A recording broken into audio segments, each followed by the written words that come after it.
Hello and welcome to this week's edition of the Glasgow Times Sports Podcast, normally recorded in our studio at the Bishopbriggs Media Centre, currently recorded from our volunteers' homes. To keep in touch with us, use our social media platforms, Facebook, Instagram and Twitter, which are all at Q and Review. That's CUEANDREVIEW. Or get in touch via information@qandreview.com. That's information@CUEANDREVIEW.com. Please like and share our podcasts and give us any constructive feedback. Evening Time Sport, March 29. Celtic starlet Dembele set for Ivory Coast call-up.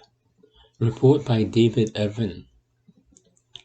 Celtic starlet Karamoko Dembele is set to be called up to the Ivory Coast national team.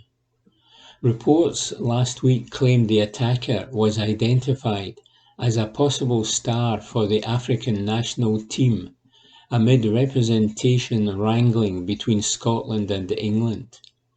The 19-year-old has appeared at youth level for Scotland and England, having been born in South London but growing up in Glasgow, but could now change his allegiance to the Ivory Coast. He is eligible to play for the country through his parents, who were both born there.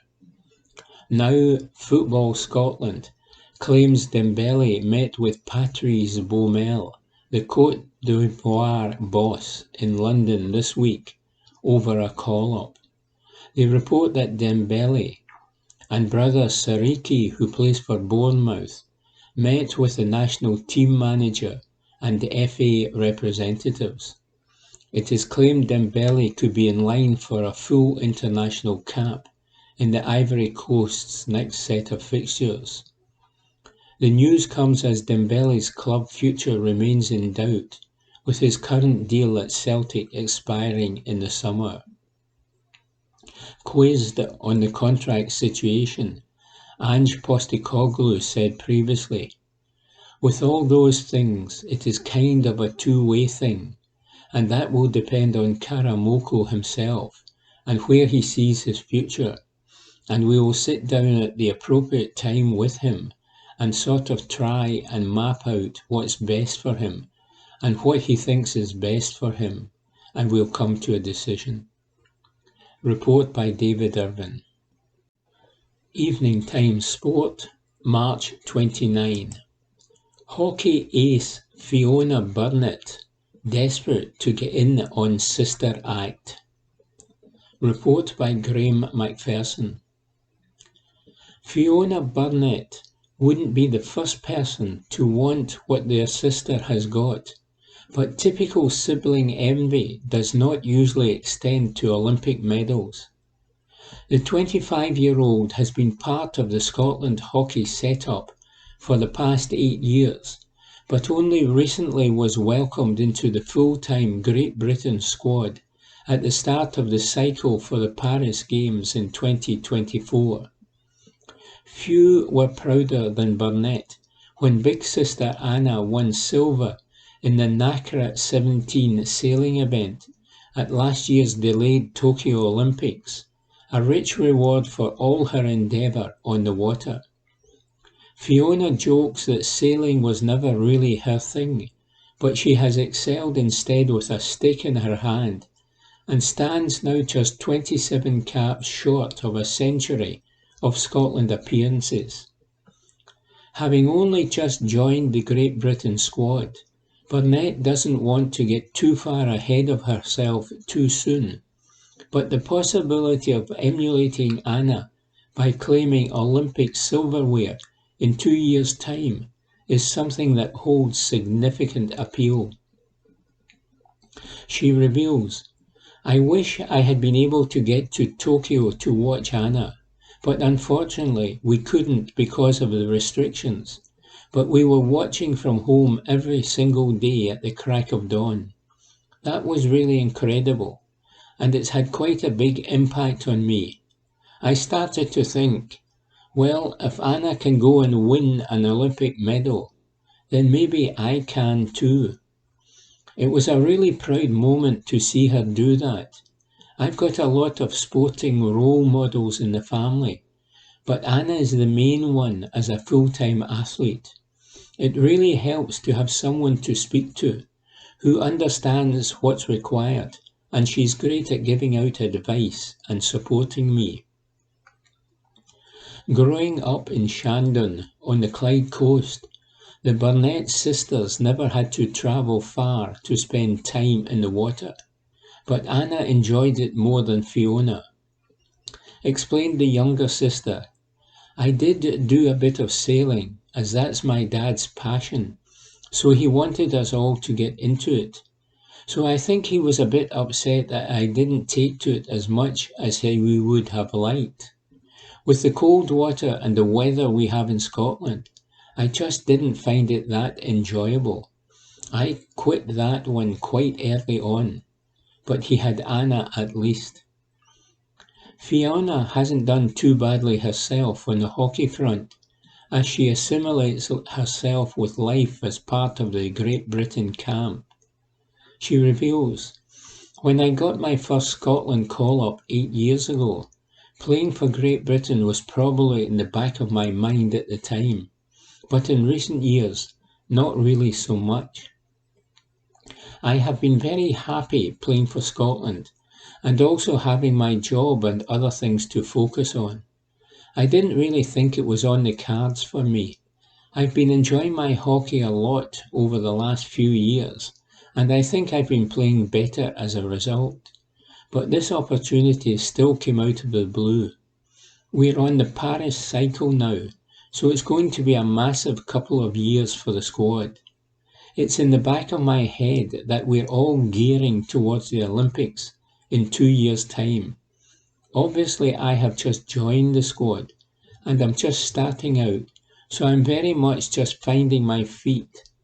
I don't want to get too far ahead of myself at this point, but it's definitely something to think about. Burnett is also still doing her day job in the Westminster Parliament in international relations, helping to facilitate bilateral relations between UK parliamentarians and their equivalent in the Asia-Pacific region, as she explains. The other side of her role centres on climate change, and she was proud to have attended COP26 in Glasgow to learn more about how athletes can use their platform to push the message. She adds, I loved being at COP. That was probably the most interesting thing I've been able to do while working in Westminster. It's something I'm really passionate about. So to be able to go to COP and bring parliamentarians from all around the world together was pretty special. I have joined an organisation called Eco Athletes that came off the back of the sport at COP event. Their whole mantra is about collecting a global network of athletes who all want to make a difference and push for action on climate change. That's something I'm really interested in doing. Being involved in the Great Britain setup now gives me a bit more of a platform to push for change, and I think a lot of athletes are interested in getting involved in that. And I think it's important to speak out about the things that you feel passionately about. Report by Graham McPherson. Evening Time Sport, March 30. Steve Clarke reveals the reason Scotland conceded 2 late goals. Report by Matthew Lindsay.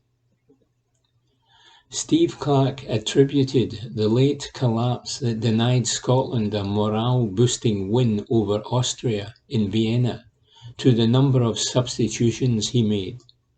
The national team forged into a 2-goal lead in the international friendly in the Ernst Happel Stadium, thanks to a first-half Jack Hendry header and a second-half John McGinn strike.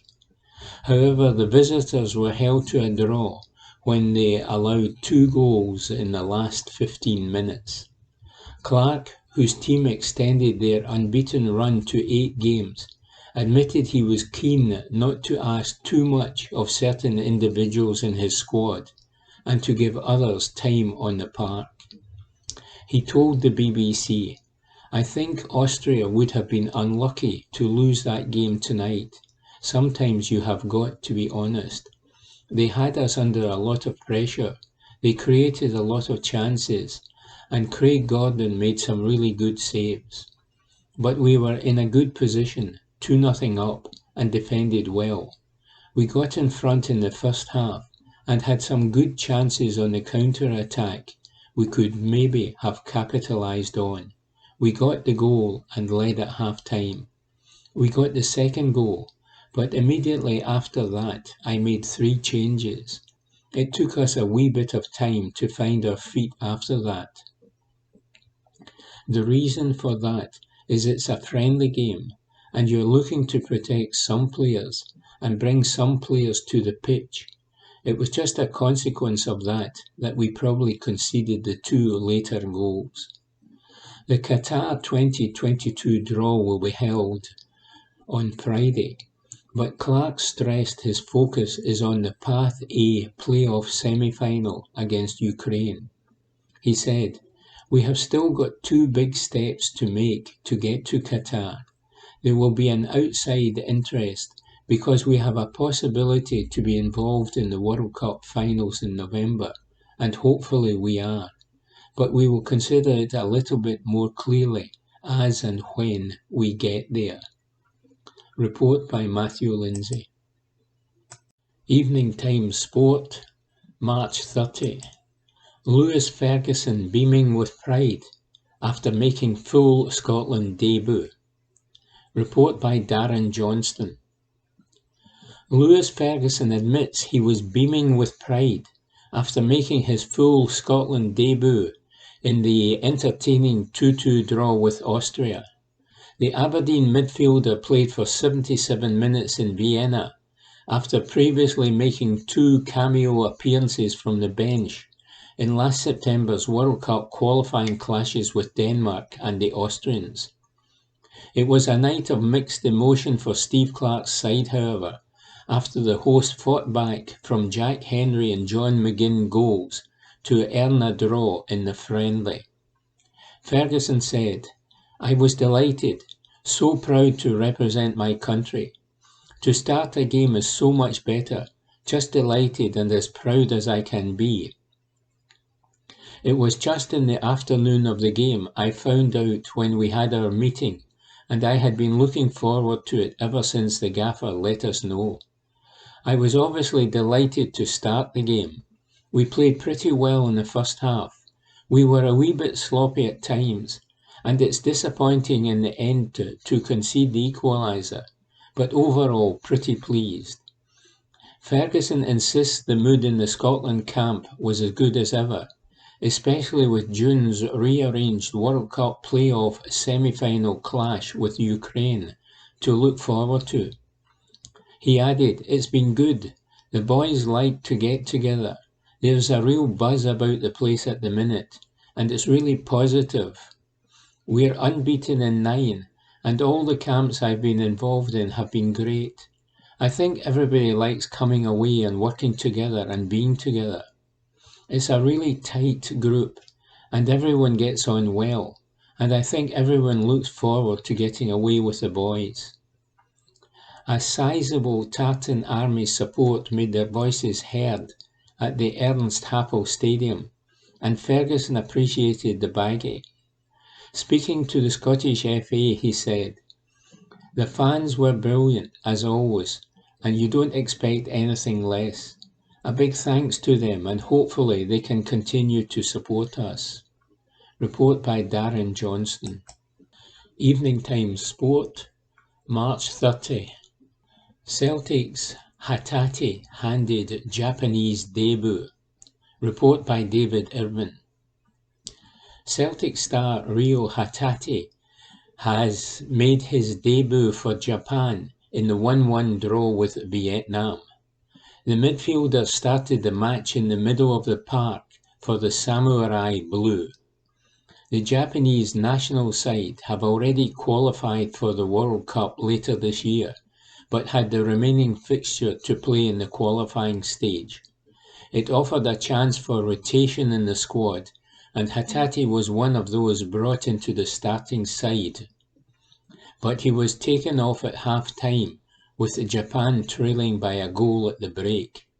However, in a boost for Celtic, Hatate was removed for tactical reasons and not through injury. He was replaced by striker Ito at the break.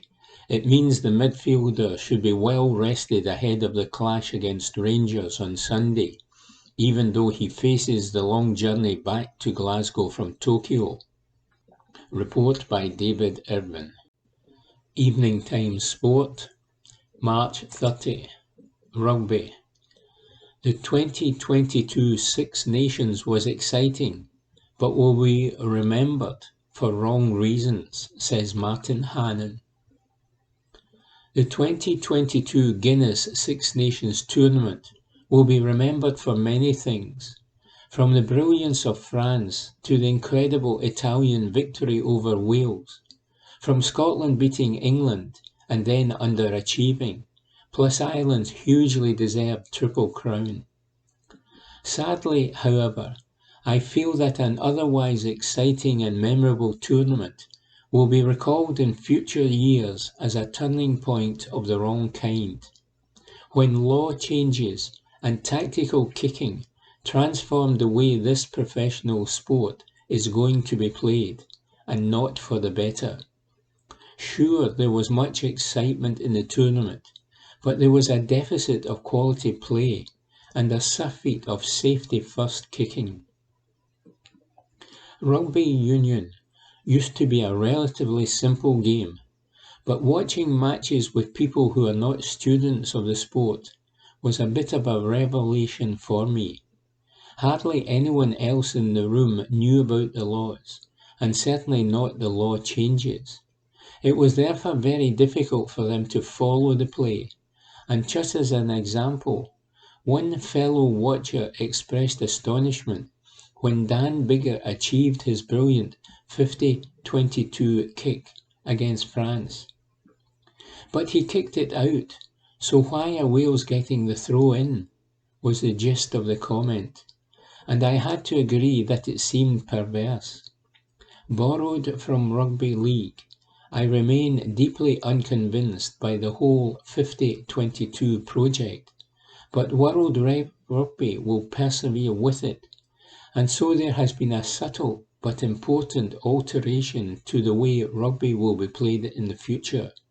There will be even more kicking, and there's already too much of it in the modern game. I am not the only one who is also ticked off by the new goal line dropout laws. I just can't understand why a goal line dropout is given to the defending side when the attacking side is held up over the line, and I am happy to cite the opinion of the best referee in rugby history, Nigel Owens, in support of my view that World Rugby should have a look again at this new law. Owens said in an interview with rugbypass.com, "You are actually rewarding defence rather than attack. In the past, the benefit of the doubt would go with the attack, because it encouraged the attack in a game rather than a defence. And I'm also seeing a little more kicking creeping in, where teams are kicking long. Instead of dropping out from the 22 to restart, you're now dropping out from your own goal line. The other team catches the ball on halfway, and they kick it back, and we don't see any quick dropouts taken anymore. That was a skill in itself, an exciting part of the game, and you don't see dropout 22s now, where teams are competing for the ball. In the past, when you dropped out a 22, your team's forwards would compete for the ball, and you could win it back. You don't have that with the goal line dropout anymore.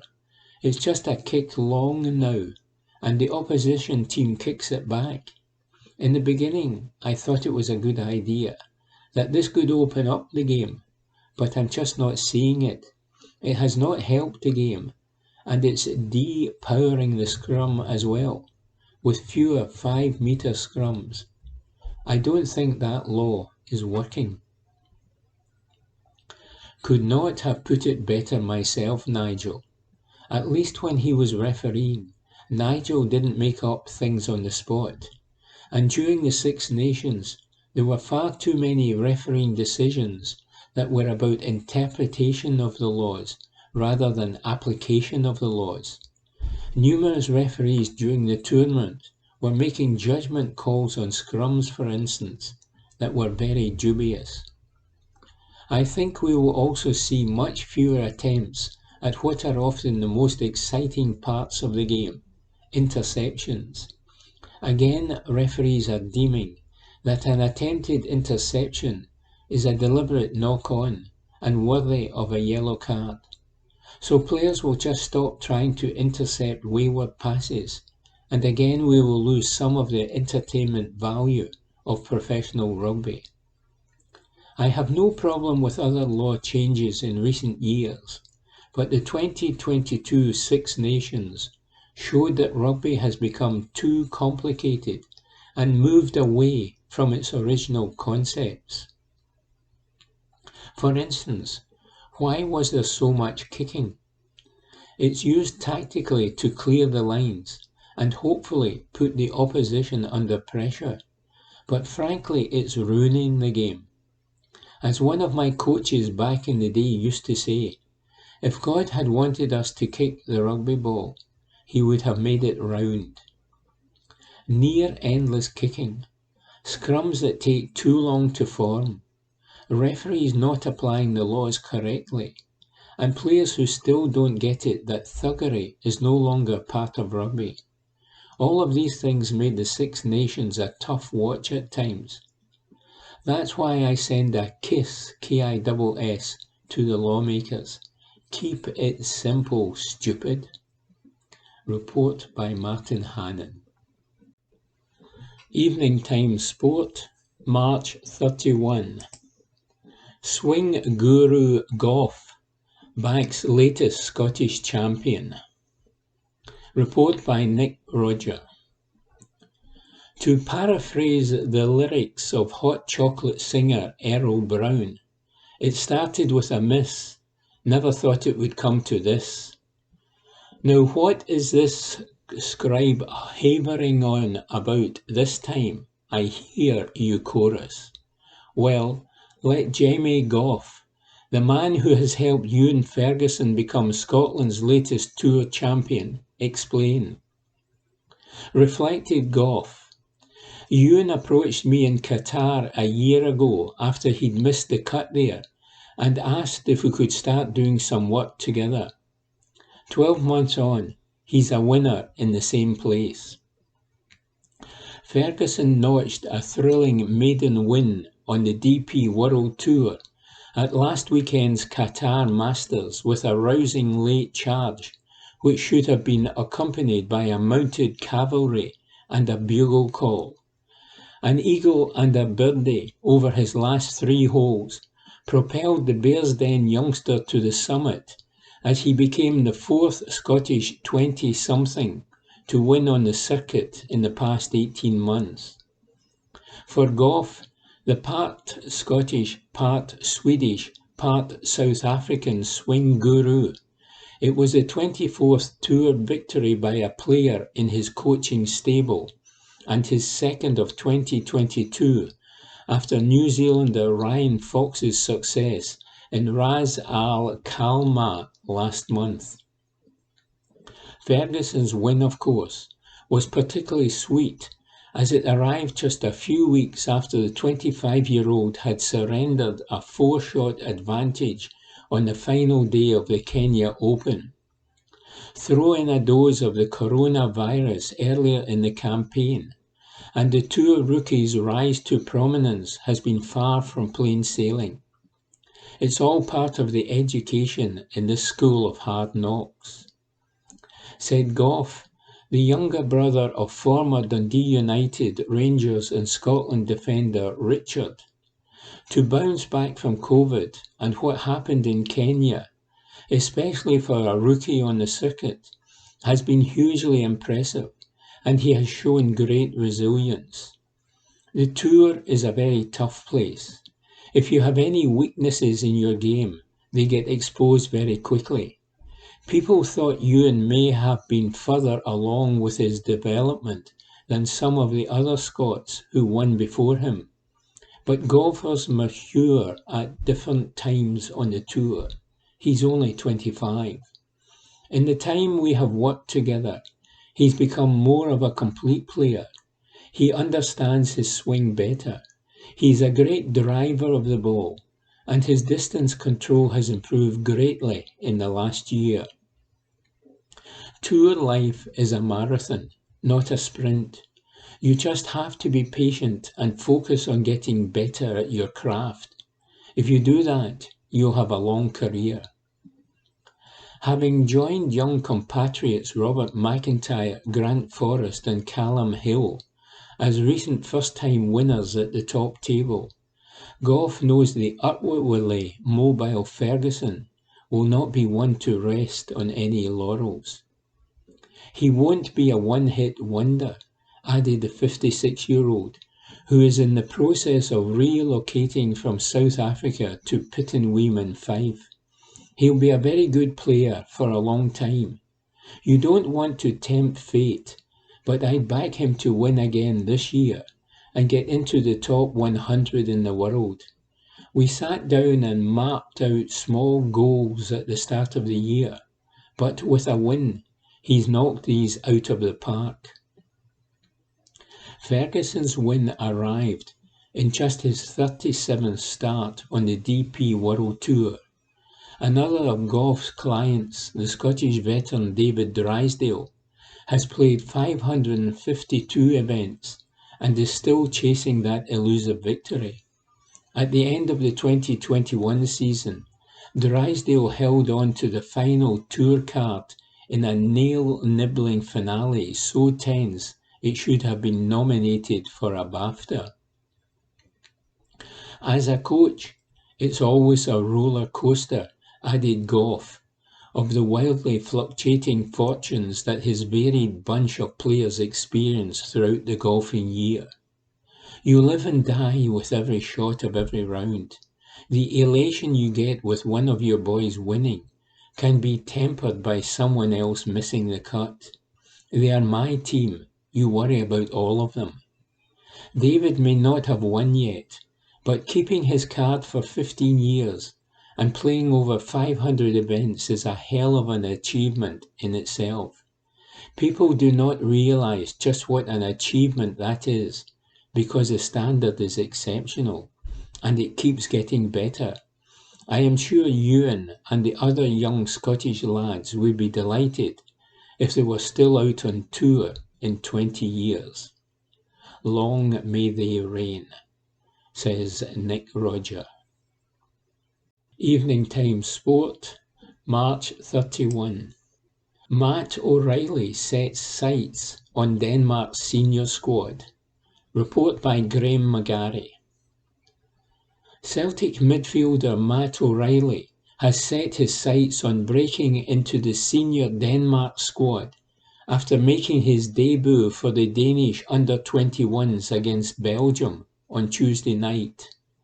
O'Reilly came on with 20 minutes to go in the 1-1 draw against the Belgians, and despite passing up a couple of opportunities to score the winner, he impressed manager Jesper Sørensen and the Danish media with his performance.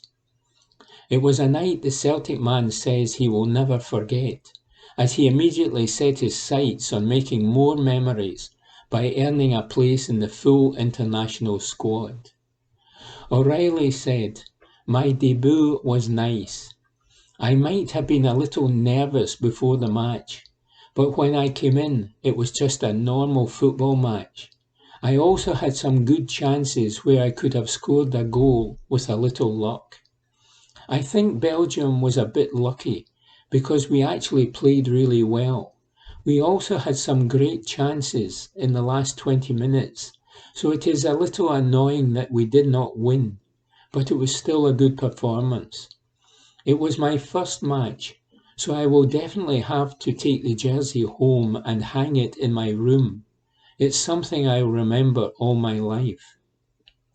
I am only 21 years old, so maybe there will be another A national team match, which I can also look back on. O'Reilly has been trying to converse with his teammates in their native tongue in order to fit into the squad quickly, and conducted his post-match media duties in Danish to underline his commitment to the country of his mother's birth. He said, "It was cool to hear the national anthem. There were probably not that many at the stadium, but it was still good. Maybe one day I can do it in a bigger stadium. It would be totally wild." I also sang along to the national anthem. There are probably some things that I do not know perfectly, so it's also something I have to learn. At least I'm trying. I do not want to be the one on the national team who does not bother to speak Danish, so I do my best.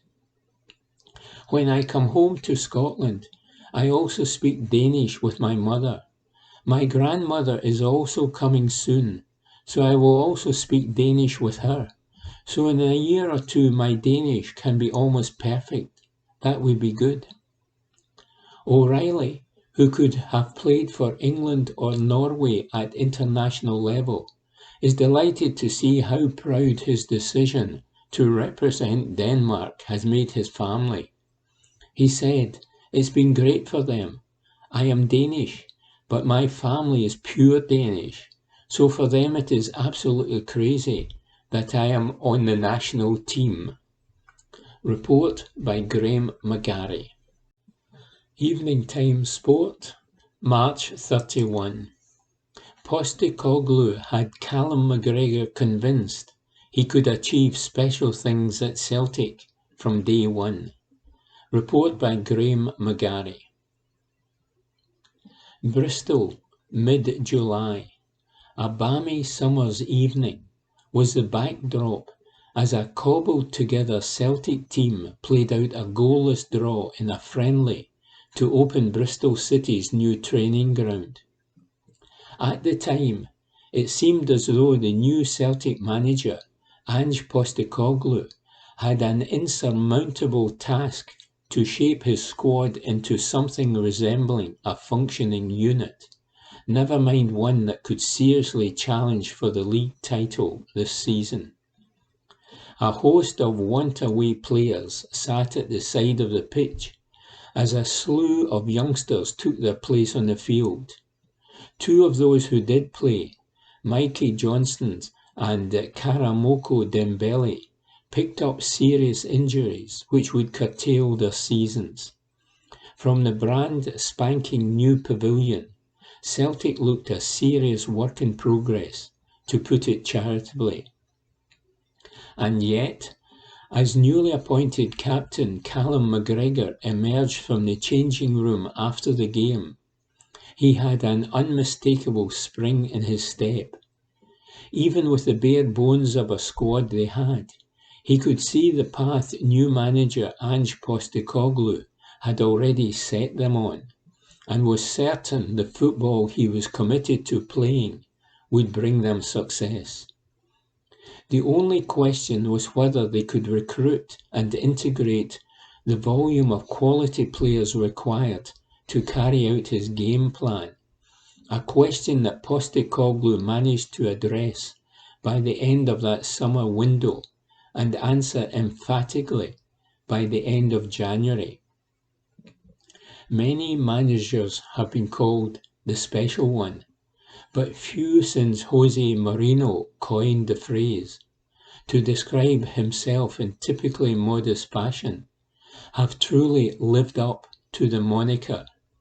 It may be too early to bestow such a title upon Postecoglou in terms of what he has achieved at Celtic, though with the League Cup already tucked into the trophy cabinet, and the Premiership and Scottish Cup still very much live possibilities, it may yet be one he earns. Inside the club, though, It was evident there may well be something brewing from the very first time Postecoglou opened his mouth. McGregor knew it even before that night in Bristol. Reflecting on those early impressions of his new manager, McGregor was asked when he first thought Postecoglou might be able to achieve something special at the club. McGregor replied, "When we first met him, you could see his ideas, and you could see what he was trying to do. He always spoke about wanting us to play a certain style. He wouldn't change, and we had to adapt and get to that level very quickly. You could see it in him straight away that he was desperate to do well, and he had the credentials to do well. When you get your recruitment spot on as well, then that helps, because then you've got good players that can come in and play that style of football. From pretty early on in the season, maybe the Dundee game at home where we scored 6 and played pretty well that day, you could start to see the cogs coming together. All the way through, even when we had little dips, you could still see that the structure was there, and you could still see the idea was there. It's been pretty positive right from day one. Results may not have been positive right from the outset, but they didn't take long in catching up to the performances, with supporters lapping up the attacking brand of high-intensity football served up by their new manager. McGregor has played in many Celtic teams before that have been easy on the eye, and he rates Postecoglou's Celtic up there with any of them when it comes to the aesthetically pleasing nature of their football. He continued, "The level of football we have played has been very, very high, and certainly right up there with some of the most attractive football that we've played. Certainly what I've played at this club as well. It just leaves us in a good place, and the beauty of it is that the manager is asking us if we can get even better, keep improving our football. He's not going to let us rest on what we've achieved so far. We're going to keep pushing and keep trying to get better. He says it all the time, that every game is an opportunity to get even better and show even more." A concept that seemed a million miles away back in July was that of healthy competition for starting places in the Celtic starting 11. But the level of debate among fans on Postecoglou's strongest team for the trip to Ibrox on Sunday is indicative of the strength and depth that is now at his disposal. McGregor said, "When you speak to the manager, that is the type of squad that he wants. He wants competition for places, 2 or 3 players for every position that could start the game. When you make changes, you are bringing on guys of the same quality, if not even better. That's the type of squad he wanted to build when he came in, and credit to him, he's done it in a really short space of time. What that then does for the players is that it makes us super sharp, because we all know we have to play well to get into the team, and that just drives the whole standard of the thing.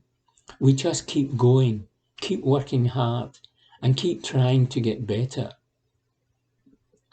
If they can do that, then perhaps a truly special season is in the offing after all," says Graham McGarry. Evening Times Sport, March 31. Qatar World Cup pots confirmed by FIFA. Report by Ewan Payton. The World Cup may be several months away, and with the season run-in now upon us after the first international break of the year, Qatar 2022 is probably quite far from everyone's minds. However, the draw for the first Winter World Cup will take place tomorrow, Friday, April 1, While Scotland have yet to confirm their place at the major finals, Steve Clarke and company of course have a vested interest. With outstanding playoff games against Ukraine and Wales still to be played, qualification for the tournament is very much on the cards. Work has still to be done though. But with the pots confirmed today by FIFA, in line with the latest world rankings, Scotland at least now know who potentially lies in waiting. Scotland will be placed in pot 4, along with Ukraine and Wales, whoever qualifies from the tie. There are a few other undecided spots, with the likes of New Zealand, Australia and the UAE still battling it out to make up the final 32 teams. But here are the confirmed pots from FIFA ahead of the big day in Doha. Pot 1. Qatar, Belgium, Brazil, France, Argentina, England, Spain and Portugal. Pot 2. Denmark, Holland, Germany, Mexico, USA, Switzerland, Croatia and Uruguay. Pot 3. Senegal, Iran, Japan, Morocco, Serbia, Poland, South Korea and Tunisia. Pot 4. Australia, UAE, Peru, New Zealand, Costa Rica. Scotland, Ukraine, Wales, Saudi Arabia, Ecuador, Ghana, Cameroon and Canada. Report by Ewan Payton. Evening Time Sport, March 31. Rangers ace James Sands heading to World Cup with USA. Report by Ewan Payton. Rangers midfielder James Sands will be heading to the World Cup later this year. The on-loan New York City player was part of the USA team to secure the qualification for Qatar 22 last night. He was on the subs bench as the United States lost 2-0 to Costa Rica. However, due to their superior goal difference compared to the rivals, they reached the finals of the major tournament regardless. Sands took to his Instagram story to share a picture of the national team's post confirming their qualification. Greg Berhalter's side will return to the World Cup after an 8-year absence. Sands will be hoping his World Cup dream comes true if he's selected in the final squad for the tournament. Report by Ewan Payton. Evening Time Sport, April 1. Rangers keeper McGregor given exceptional tag ahead of Old Firm showdown. Report by Chris Jack.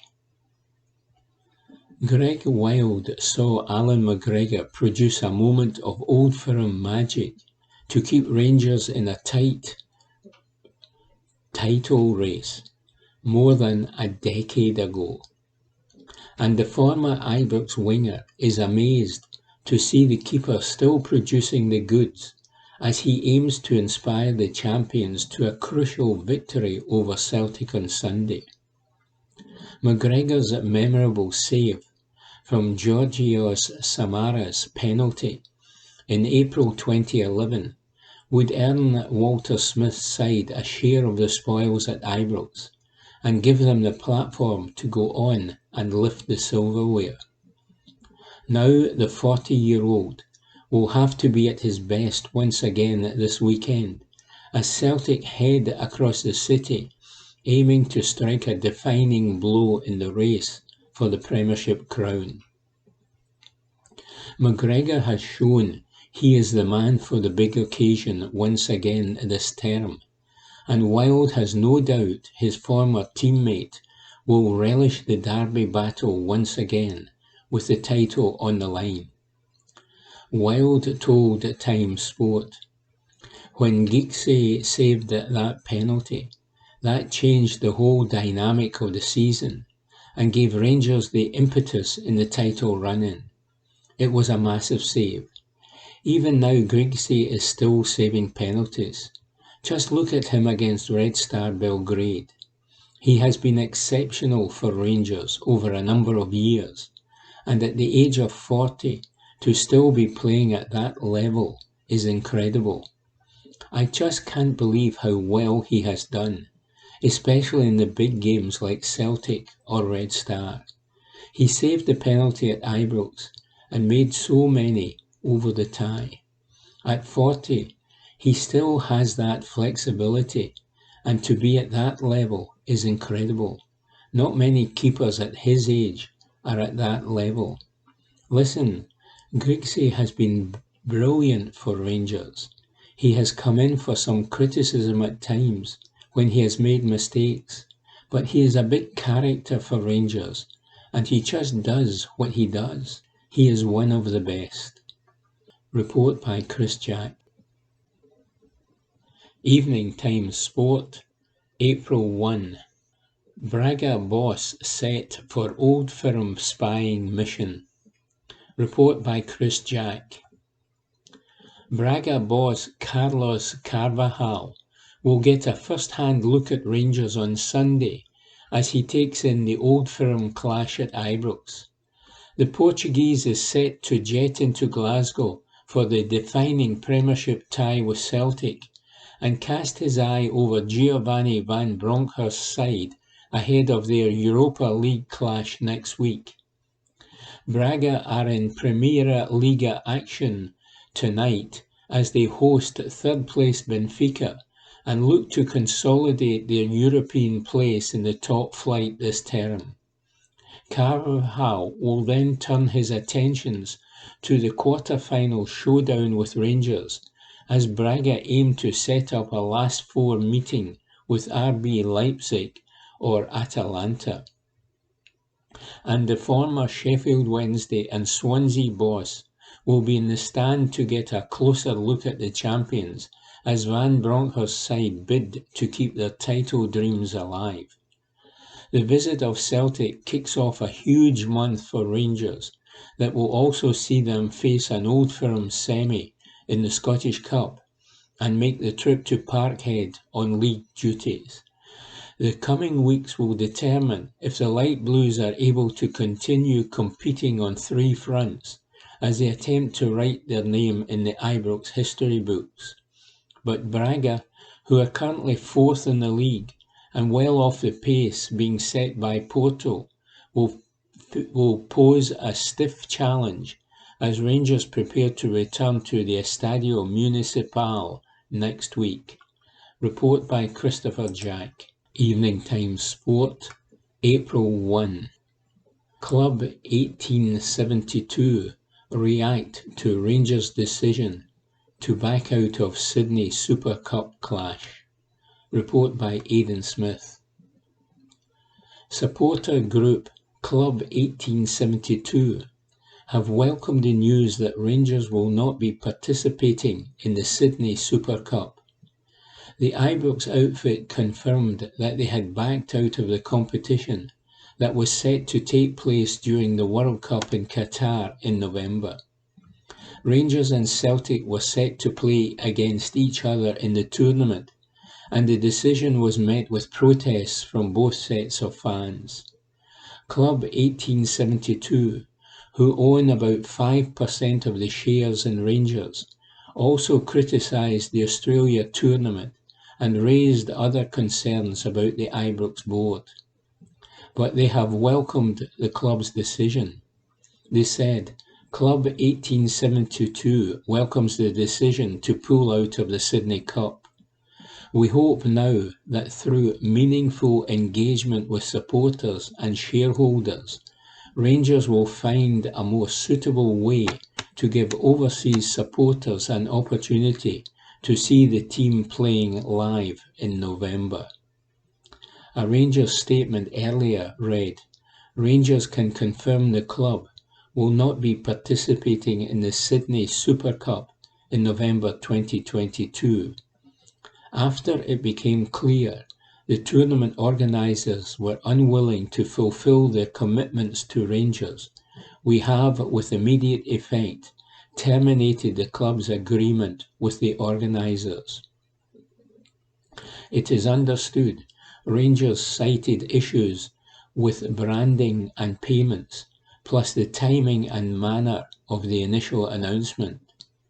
A number of Rangers supporters were unhappy at the perception they would be playing support act to a homecoming jamboree for the Parkhead club's Australian boss Ange Postecoglou.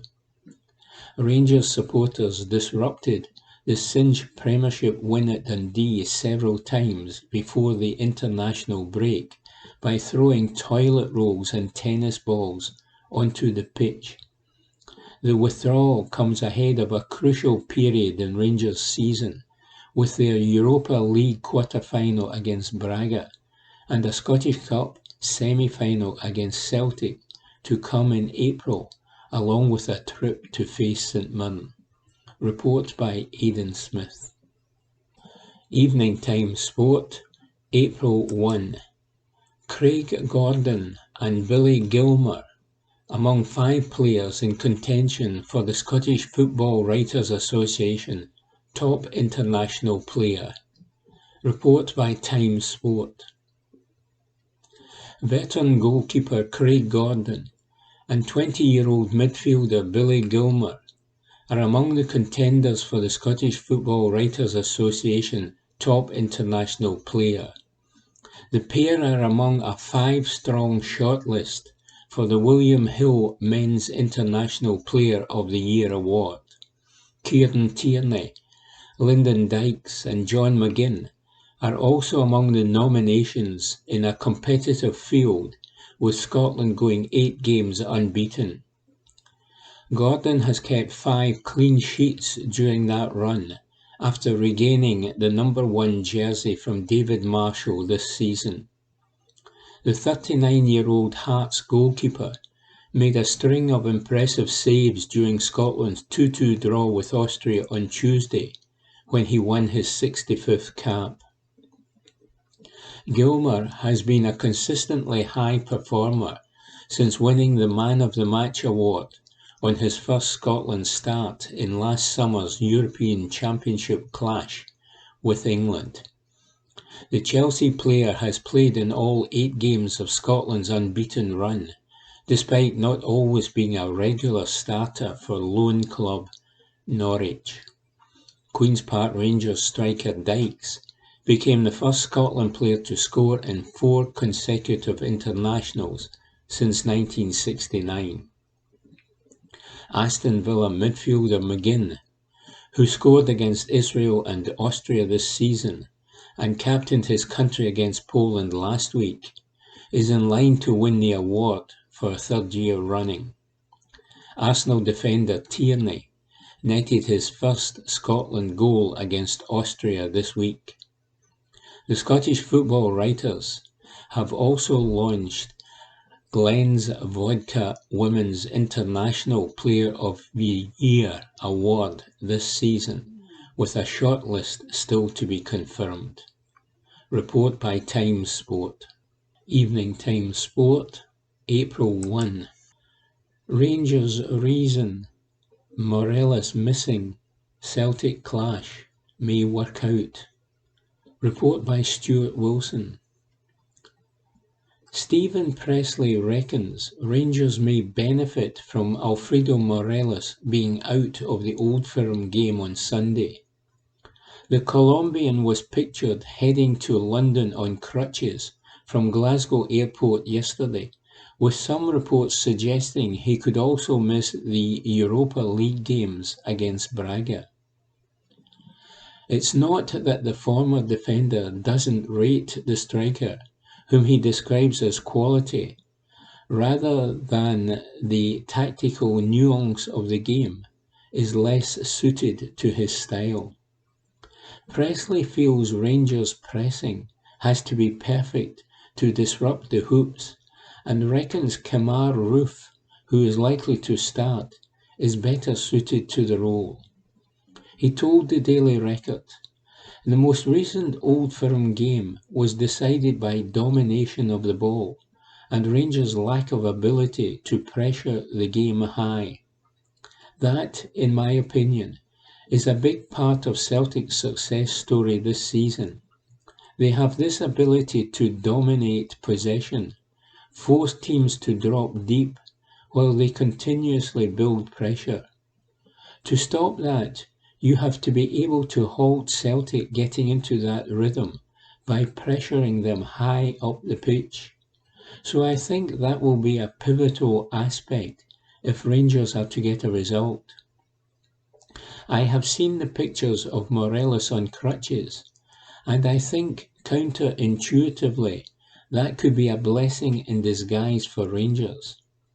I am not talking about from an attacking sense, as obviously every team would miss a player of his quality, but from the perspective of Rangers being able to put more pressure on Celtic. For this particular game, it might suit them to go with Kemar Roofe. One of Morelos' failings is his ability to really pressure the ball when out of possession. He's not a pressing player. Roofe, on the other hand, definitely is, and that's why I think this could be a game which really suits him if Rangers decided to go after Celtic. With Morelos in your team, I think that's difficult to do. Report by Stuart Wilson. Evening Times Sport, April 1. Sydney Super Cup organisers hit back at Rangers. Report by Matthew Lindsay. Organisers of the Sydney Super Cup have denied they were unwilling to fulfil their commitments to Rangers and accused the Ibrox club of letting down football fans in Australia and Asia by withdrawing from the event. The Scottish champions bowed to intense pressure from their supporters when they announced they were pulling out of the friendly tournament in November. Fans of the Glasgow Giants were incensed last month when they learned the board had agreed to play their city rivals Celtic, as well as Western Sydney Wanderers and Sydney FC down under, even though they were set to bank over £3 million from their participation. A statement read, "Rangers can confirm the club will not be participating in the Sydney Super Cup in November 2022.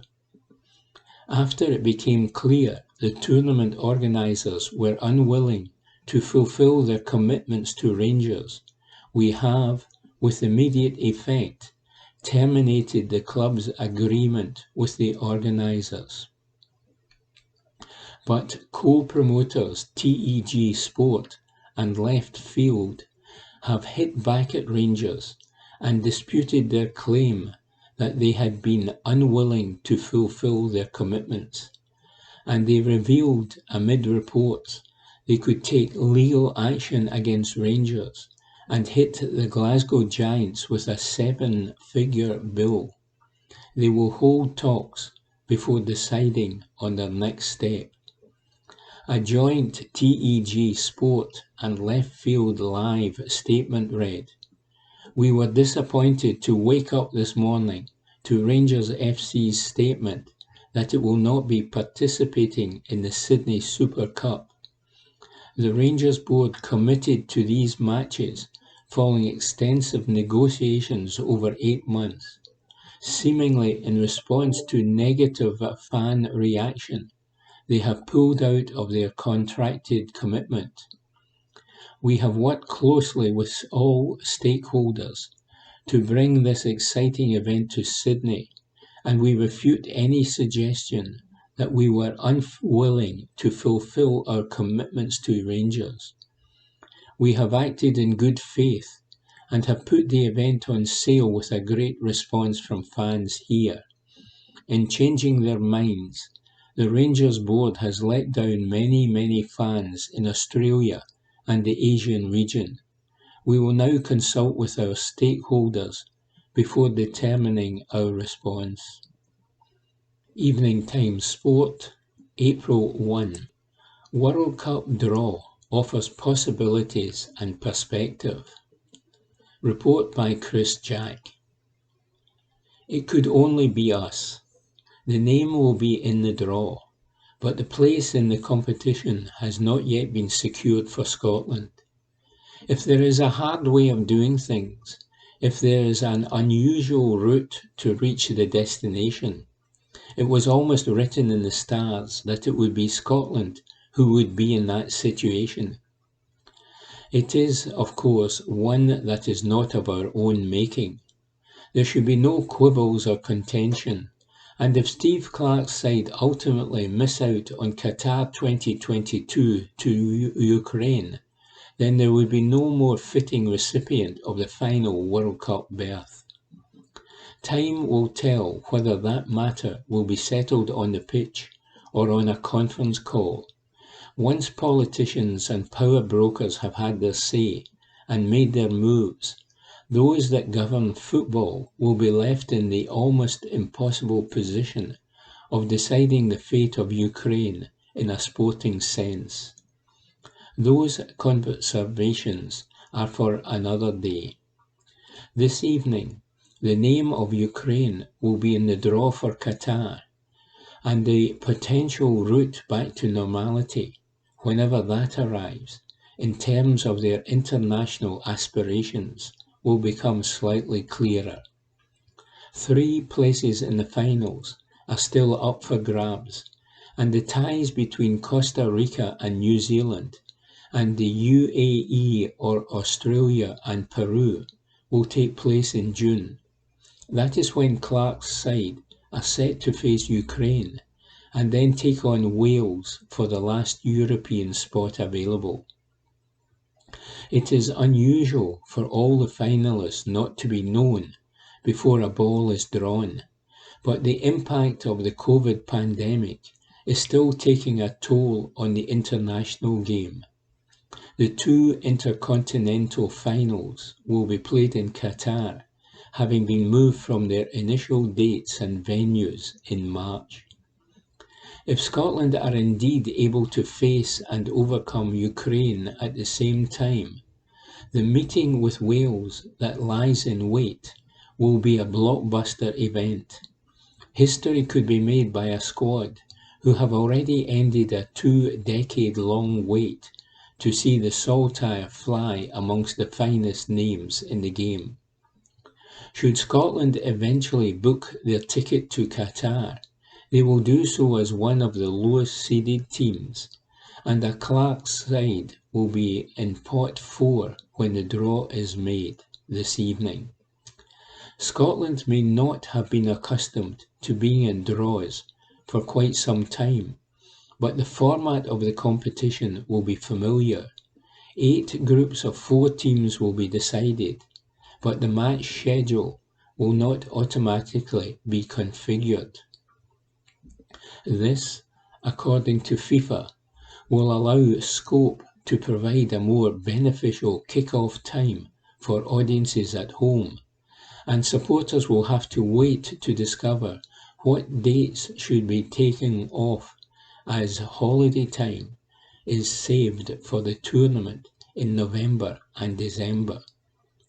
The tournament hosts will take position A1 and be joined by the likes of England, Brazil, Spain and Argentina. There will be no place in pot 1 for Germany or the Netherlands, and the potential route out of the groups could be fraught for Scotland if they were to draw one of the heavy hitters from that section. Some of the biggest names won't be there.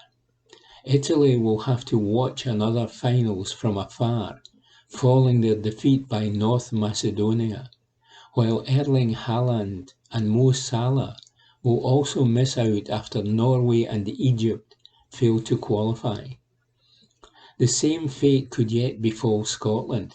If it does, then the Tartan Army will once again have to settle for a seat on the couch rather than one on the plane to a major finals. Having come so far, it would be painful to fall at this stage. If matches with Ukraine and Wales had been outlined at the start of the qualification process, Clark would surely have fancied his chances of following up a place at the European Championships with a dream trip to the World Cup. Some things are tough though, more important than the game. June will give Scotland a chance to progress, but it will also provide perspective, and their football fate pales into insignificance in the bigger picture. The future cannot be predicted. Once the draw is made, Scotland will at least have a little more clarity on what lies ahead, says Chris Jack. Evening Time Sport, April 4. Callum McGregor, on moment he dragged Celtic out of early Rangers storm. Report by Graham McGarry. Amid the din and the chaos of Ibrox, with Rangers rampant and already a goal to the good within the opening few minutes, Celtic desperately needed someone to step up and settle their nerves, someone who could reach inside themselves and pull them out of the hole they seemed to be fast disappearing into. In that moment, when they needed their captain, Callum McGregor stood up to the plate and then some. McGregor gathered the ball inside the Rangers' half, got his head down and drove directly at their defence, wriggling through 3 challenges and doggedly forcing the ball into the area. A couple of shots later, and a spill from home goalkeeper Alan McGregor, and the ball was in the Rangers' net. Suddenly, Ibrox was silenced, save for the 700 or so delirious Celtic supporters shoehorned into the far corner of the stadium, and from that point on, the visitors never looked back. With that run, McGregor had not only dragged his team up the pitch, back into this match, and helped them to seize the momentum in the game, he had almost dragged them over the finishing line in the title race. The performance from McGregor may well be the moment he truly arrived as a Celtic captain, showing beyond all doubt, in the toughest venue, in the most arduous of circumstances, that he is fit to wear the armband. McGregor said, "It was a huge effort to go a goal down so early in the game, but then recover. We got ourselves level, and then to go in 2-1 at half-time was superb, and probably just what we needed in the game.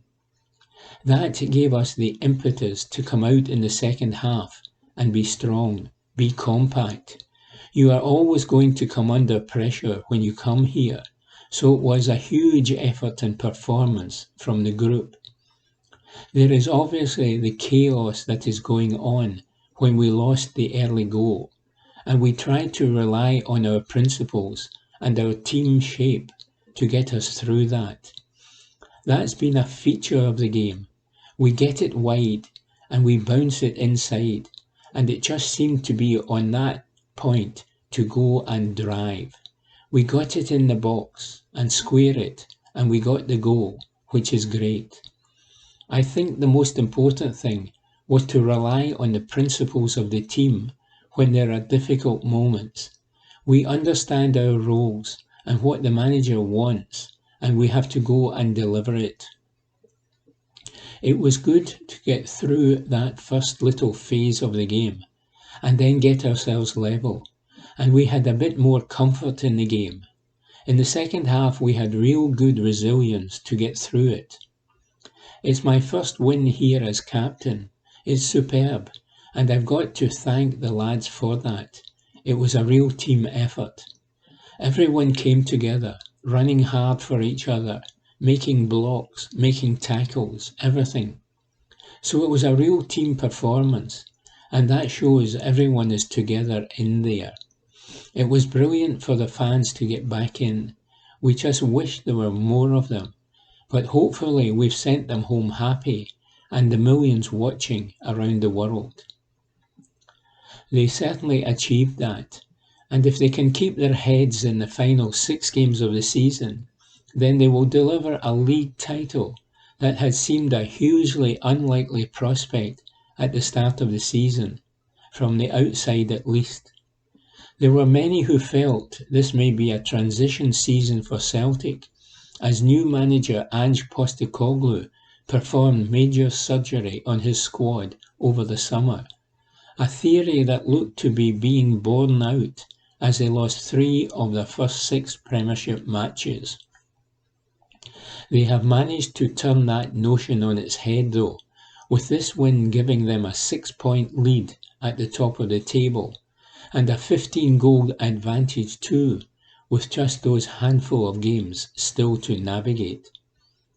McGregor says he knew early on in pre-season that this group of Celtic players could win the league, and he has now urged them to stay humble in order to make good on his prediction. He said, "It's obviously been a huge effort, a huge turnaround for the club, and from the manager and the players who have come in.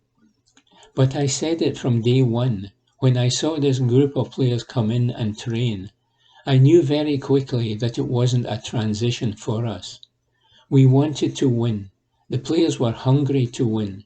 The manager is super hungry, and those are the demands he puts on the group. We just seem to be getting better, and we are facing more challenges together as a group. And I think when you do that, you give yourselves a really good base for the season. That's where we are just now, but we understand there's still a lot of football to be played. We don't come off it, we come back in tomorrow, we work hard, and we look forward to the weekend as well. I think we have got good guys in there anyway that are not even thinking about getting carried away at all. We'll come in tomorrow, recover, and look to the weekend. That will be another challenge. The manager will put the same demands on us as he did today. I think that's the beauty with this group of players.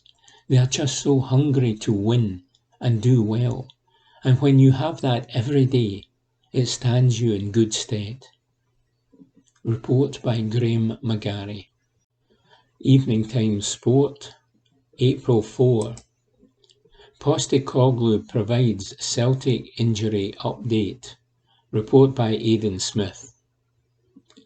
Ange Postecoglou has provided an injury update on both Matt O'Reilly and Greg Taylor following yesterday's victory over Rangers.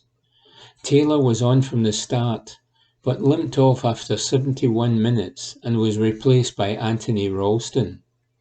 O'Reilly came on for Tom Rogic just after the hour mark, but was then replaced on 76 minutes after picking up a knock in a strong 50-50 challenge. Updating on the pair, Postecoglou told Celtic TV, "They shouldn't be too bad. Greg was just cramp. Matty got a bit of a decent knock. He probably could have soldiered on, but the game being as it is, and we've got a bench now that can make a difference, we thought we would take him off and just protect him."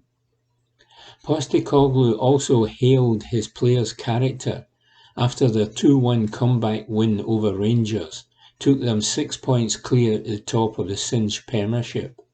He beamed, "I am really proud of the players. It was a proper derby. Both teams were at it and they obviously got off to a great start and the crowd was up for it. To come back from that and show the resilience we did, we played ourselves back into the game and got ahead. Then the character in the second half to defend as we did. Like I said, I'm really proud. This group of players just really believes in what we're trying to create here. I thought when we needed to, we found the football to get us back into the game." Report by Aidan Smith. Evening Times Sport, April 4. Chris Sutton warns Celtic that title is not yet won. Report by Aidan Smith. Chris Sutton has warned Celtic that the title race is not over, despite the Hoops moving 6 points clear of Rangers. Ange Postecoglou's side delivered a 2-1 victory at Ibrox as Tom Rogic and Cameron Carter-Vickers cancelled out an early Aaron Ramsey strike. Sutton was impressed with Celtic's display, but he insists there's still a lot of football to be played in the race for the title. He explained in the Daily Record, "Only a fool will say it is over. It's not easy to win a championship, especially the first, as it would be for a lot of the Celtic squad. Crucially, no one inside the camp will think it is done. The manager and skipper simply will not allow that to happen. You saw them and heard them after the last Rangers game, saying that nothing had been achieved after the 3-0 win, and that's the same here. There are still 18 points up for grab, and Celtic are going to have to keep their foot on the pedal. Rangers could go to Celtic Park after the split and win. They are a good side, and they are capable of doing so. However, it just felt like there was something pivotal about this victory for Celtic. The way they went to the home of their rivals and recovered from a shocking start to win the game and cope with everything that was thrown their way speaks volumes."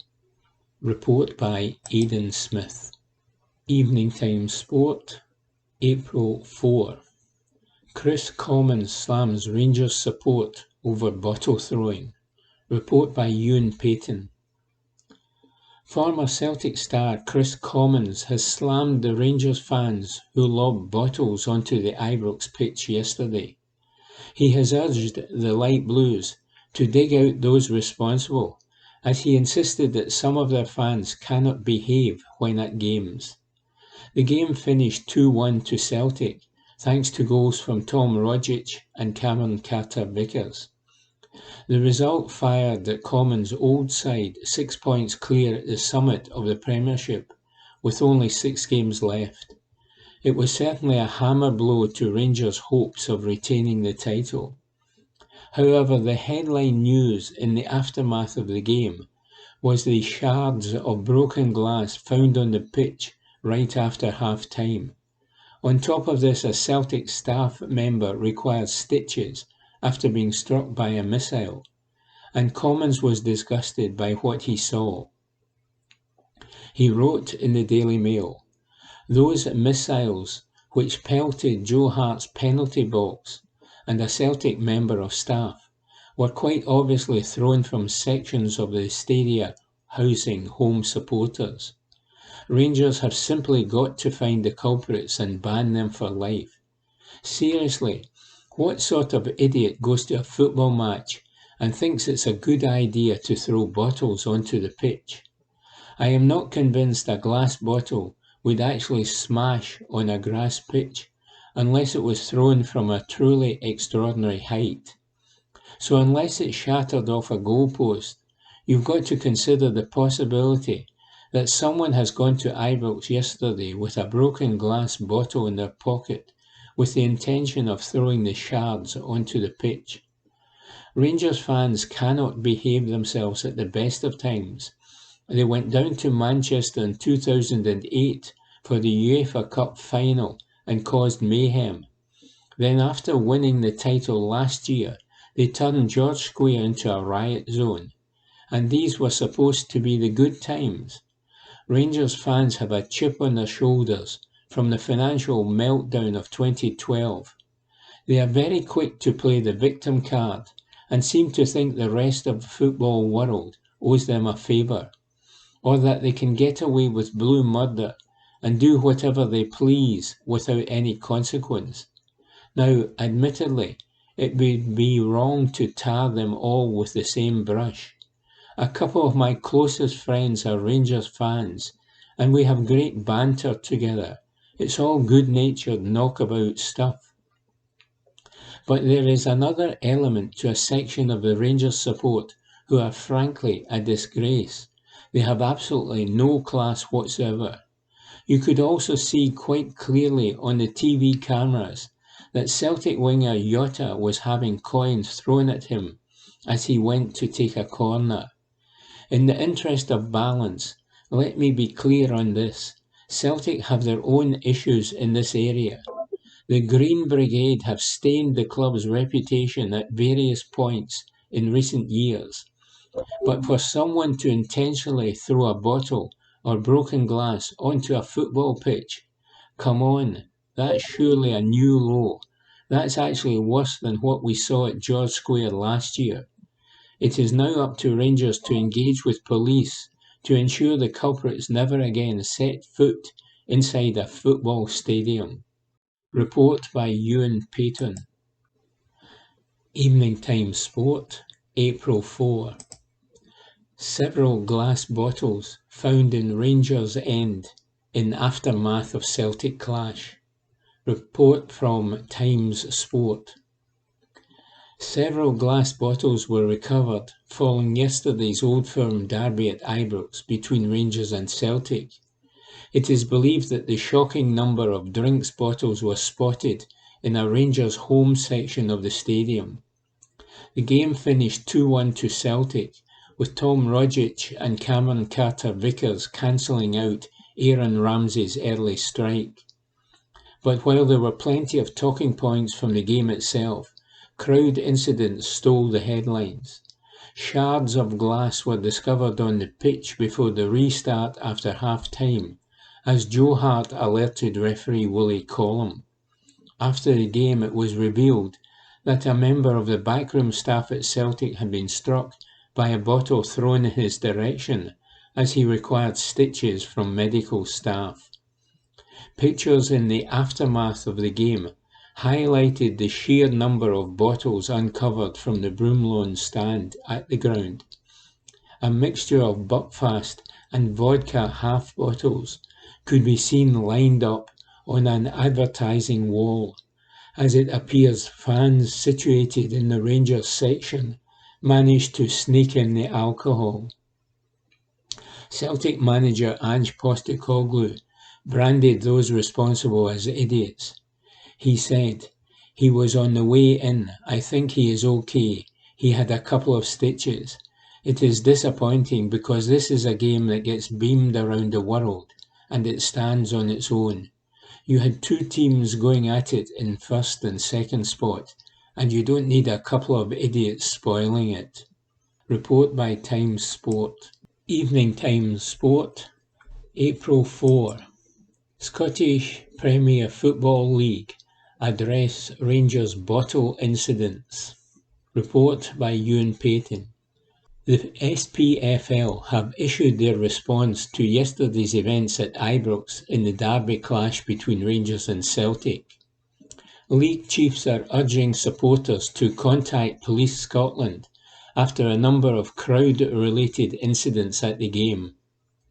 Broken glass was thrown from the Copeland Road end of the stadium onto the pitch before the restart of the game at half-time, as Celtic keeper Joe Hart alerted referee Willie Collum and his officials to the situation. Health and safety staff cleared the shards from his goalmouth as the second half was delayed by around 5 minutes. It was also found after the game that a Celtic member of staff required stitches following a head wound from a bottle being thrown.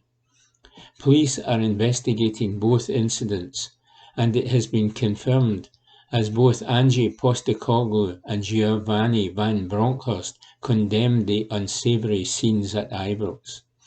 Now the SPFL say fans who witnessed either incident should get in contact with police in order to help with finding those responsible.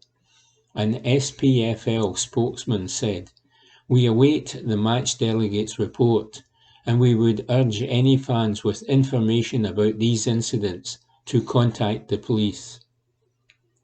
Postecoglou said post-match, "It is disappointing because this is a game that gets beamed around the world and it stands on its own. You had two teams going at it in first and second spot, and you don't need a couple of idiots spoiling it." Report by Ewan Payton. Evening Times Sport, April 4. Tiger Woods to make game time decision on Masters participation.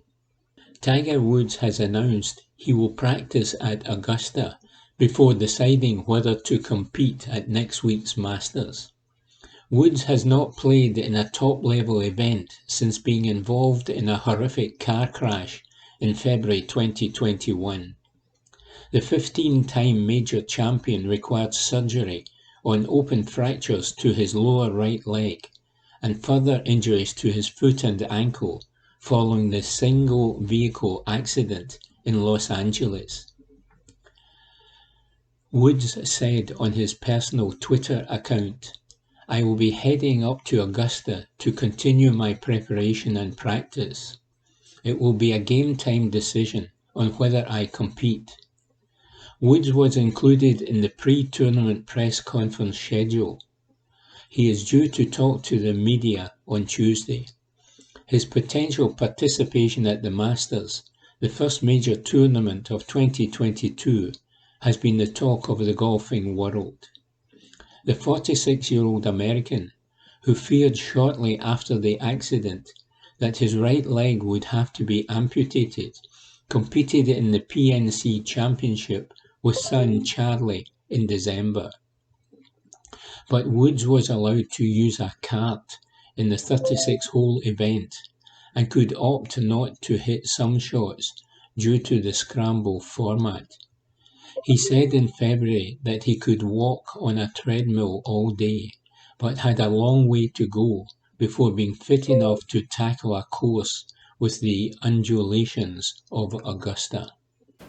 And that was this week's Glasgow Times Sport podcast, normally recorded in our studio at the Bishopbriggs Media Centre, currently recorded from our volunteers' homes with the publisher's kind permission.